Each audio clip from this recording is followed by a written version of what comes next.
Hello my friends, my name is Tim Johnson. In this video I want to talk about staying sober, maintaining your sobriety basically, and speak from my own experiences of that and what I sort of do on a day-to-day basis to do that and keep my sobriety strong. In my experience, and I'm an addict and an alcoholic, I've always found that getting sober, stopping that drink and drug is a lot easier. And I say easier in inverted commas because we all know how hard, if you're dependent physically and mentally on a substance, getting through that withdrawal is also extremely hard. We know that.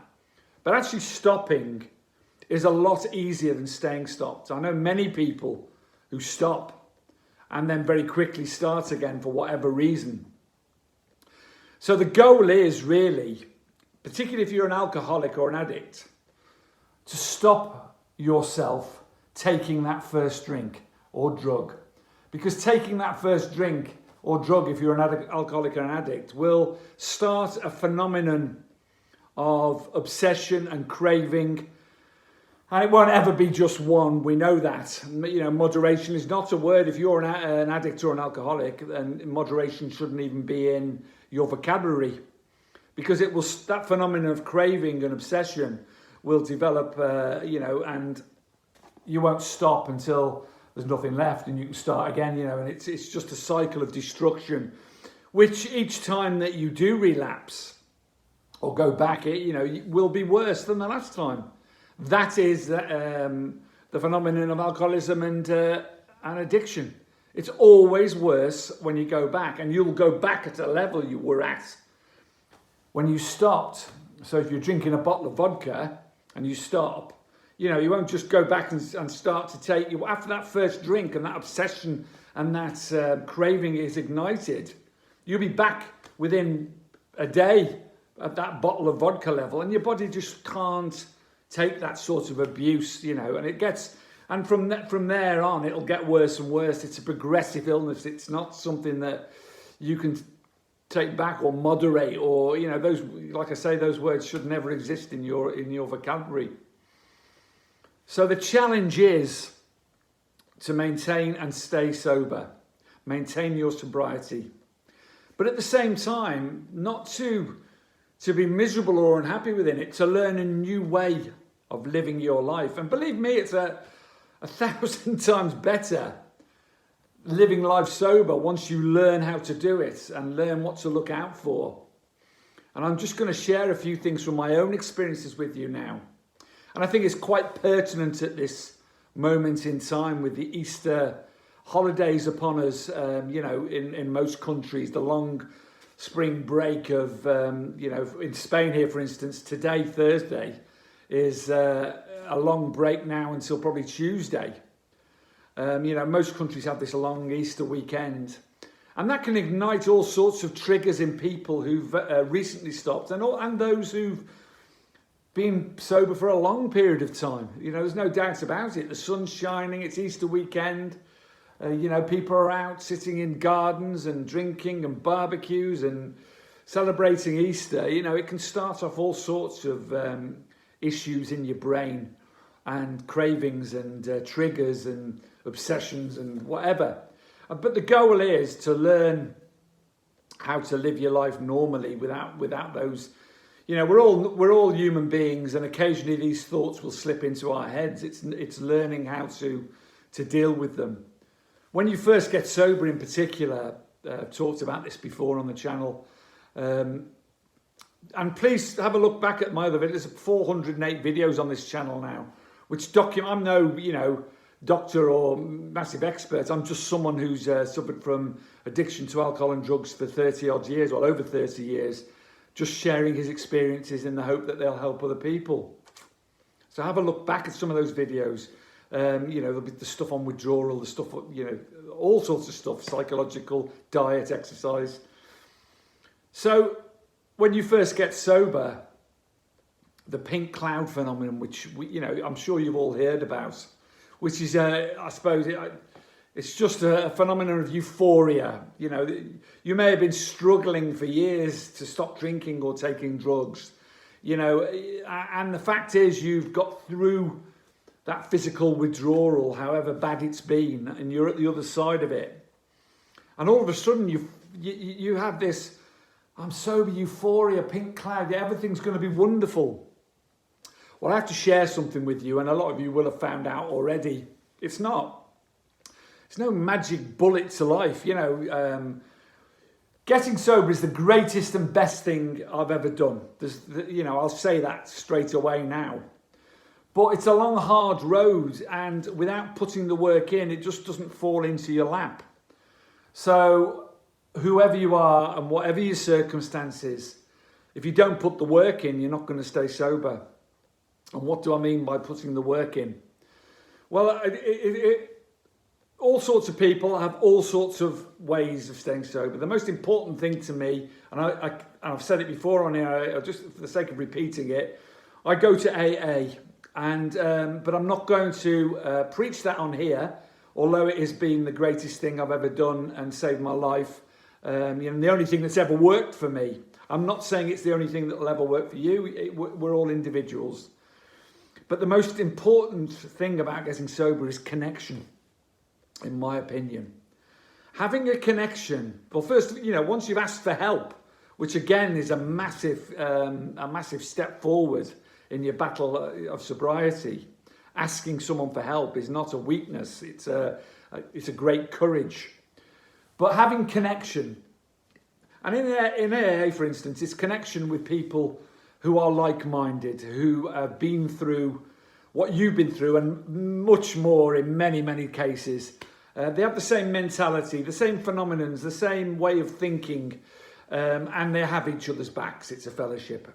But there are other groups like Smart Recovery, which people prefer. There are groups online, there are groups everywhere. But the most important thing is to have a connection, or many, preferably the more connections you have, and it could be family or friends or whoever, you know, fellow people that you've got sober with, that you're accountable to, or, you know, whatever it is. But you have to have someone who's close enough that you can pick up a phone at any time, 24 hours a day, any time of the day or night, when you experience cravings and triggers and obsessions, and you think you're going to pick up that first drink, you know, you're in danger of it, or drug. Because once you take that drink or drug, you're stuffed, basically. You're back in that cycle again. And I said at the beginning of the video, far worse than you were before. It's massive, you know, it really is, particularly if you've been a heavy drinker or drug user. So picking up that phone and having someone to speak to and talk out the issue with, that connection, preferably the like-minded person who understands where you're coming from. In AA, it's usually your sponsor, but it can be anyone in the fellowship, and that gives you many millions of people to call on it, in fact, which is a massive safety blanket for you. But speaking before you take that drink or drug, because it can creep up. I mean, I've spoken to many people who've had relapses, and I've had many relapses myself. They're all documented on this channel. It's unconscious. Once you've relapsed before you take that drink or drug, really, if you don't deal with it rapidly, you know, and it's almost unconscious. You could be walking down and buying a bottle without even knowing you've done it. You could have taken that drink. It's almost like sleepwalking. The relapse has happened before, you know, and there are all sorts of signs that you need to look out for. With me, it always manifests in around my eating. You know, I'll start eating junk food. I'll stop doing the things that I know keep me well and strong. I won't go to meetings, which I need to do on a regular basis. I'll stop doing that. My ego will come back into the equation. And once my own ego comes back in and tells me that I'll be okay, you know, it'll be all right to have a drink or a drug, you know, it will solve the issues I'm dealing with, because this is it. This is most people's problem, because shit happens, life happens. We all go through dreadful times in our life. We all go through fantastic times in our life. That's the nature of life, isn't it? It's not all rosy once you get sober. Of course it's better. And of course you can deal with it better. And of course if you're drinking or drugging and bad things happen, you're no use to anybody. You're no use to yourself. You're no use to your family, your friends, your loved ones. You're just in the way, causing upset and grief and distress for everyone around you, when you could be actually helping the situation, whatever that situation may be.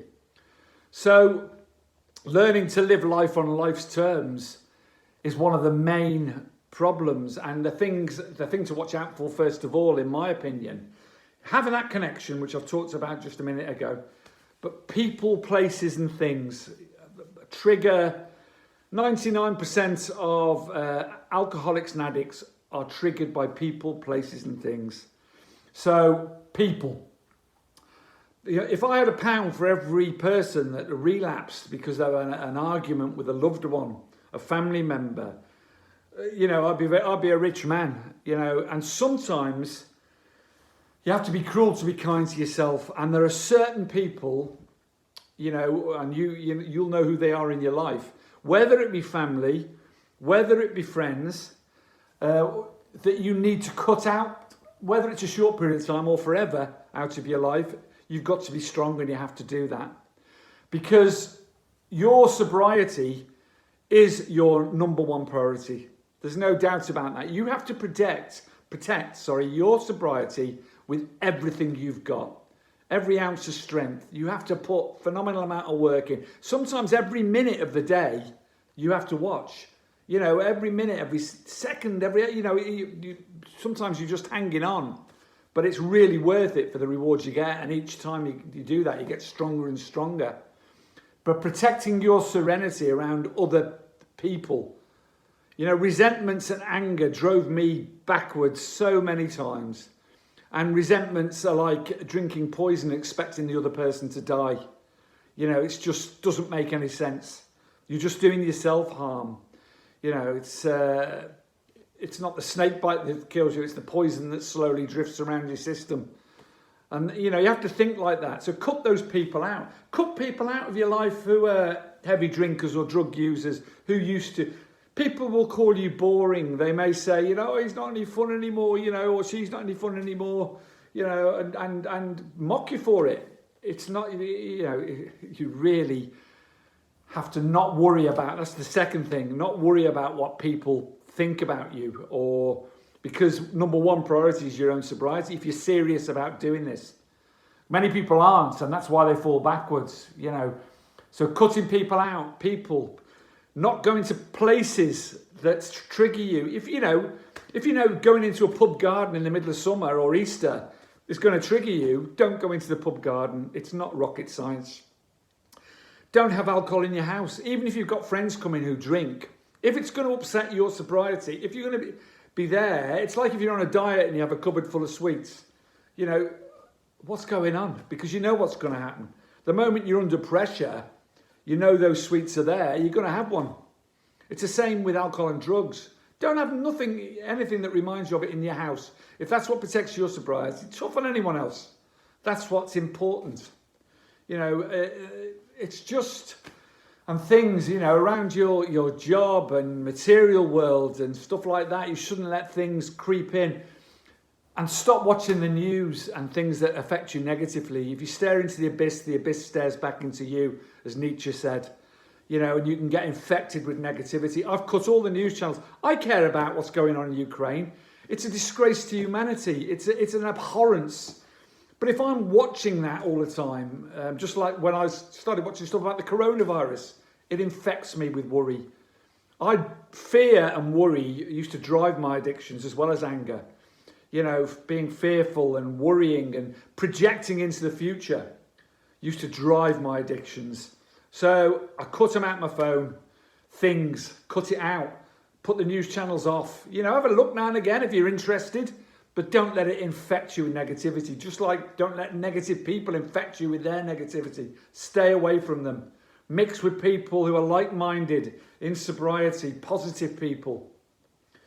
Do stuff that will help your sobriety. Exercise, please. Meditation, people, it's not for me. If you want to stay in the present moment and not project into the future or look into the past and regret shit, then learn to live in the present moment. The best way to learn to live in the present moment is to learn how to breathe and to meditate. Simple as that. You know, there's no magic bullet. You have to put the work in. Diet, you know that eating rubbish will affect your mood. If you know eating sugary rubbish, when you first get sober, you get cravings because of the alcohol you've been intaking. But you've got to start cutting them out quickly and start eating stuff which is clean and not processed and no sugar. Stuff that will, stress. Don't start drinking 20 cups of coffee a day because you're going to be stressed and anxious and worried and your heart's going to be beating. It's common sense. There's so much you can do. You've got to learn how to deal with emotions coming in because you've been numbed with them for so long. Drugs and drink has numbed your emotions. You've got to learn how to live your life day to day in the present moment, to ask yourself if you're okay, to breathe. When you notice negative thoughts, cut out your brain. Don't negotiate with that. If you listen to that, you're in trouble. Listen to your heart, listen to your gut, because they'll tell you what's right. Simple as that. And let go of control. You can't control anything apart from your thoughts and your actions. Controlling things or trying to control things is all about ego. And that's the past, because that's what drives most addicts, the ego, self-will, trying to control everything around you and being arrogant to think that you can when you absolutely can't. And it's, if you're a perfectionist or you have OCD or whatever it is, you're going to be in trouble if you think you can control things, because you literally can't. For me, doing all those things and much more, and I learn on a daily basis, being open-minded, open to everything and attached to nothing, is what helps me stay sober day to day. And as each day ends, I do a gratitude list every morning. Believe me, I can't stop writing. I used to have trouble filling it when I first got sober, putting 2 or 3 things on there. Now I can't stop writing. At the end of the day, I'll look back on my day and I'll think, did I do that well? Did I do that badly? Could I have done that a bit better? And it's never perfect, but I always try and do better the next day. And that's what maintaining sobriety and staying sober is all about. And all of a sudden, a massive peace and happiness will settle over you when you realise you can't control shit. Let it go. And you're living in the present moment and you're eating and exercising properly. And you've got connections and people you love, and new friendships start to build up around you. And then the gifts of sobriety start arriving, and they do. I've got family coming to stay with me over the next couple of 3 months. They would never have dreamed of doing that a year or two ago, a few years ago. Now they're glad to come, and I'm glad to have them here. And it's an absolute pleasure and a gift and a joy. My granddaughters, they'll never see me as I was, and that's another gift. Anyhow, that's enough from me. There's a lot more I could probably talk about, but it's gone on too long already, sorry. Carpe Diem, seize the day today. Please subscribe to the channel if you can. It just means that perhaps more people will get some help from the videos. Memento Mori, that means for those, the Stoics amongst you, it means you could all be snatched away tomorrow. You're mortal. At the end of the day, we're all going to die. So live life as though you were going to in the next moment, just enjoy each moment as it comes, and don't live in the future and don't live in the past. It's easy to say, I know, but with practice it will come, whoever you are, whatever your circumstances are. Good luck and much love. Bye-bye.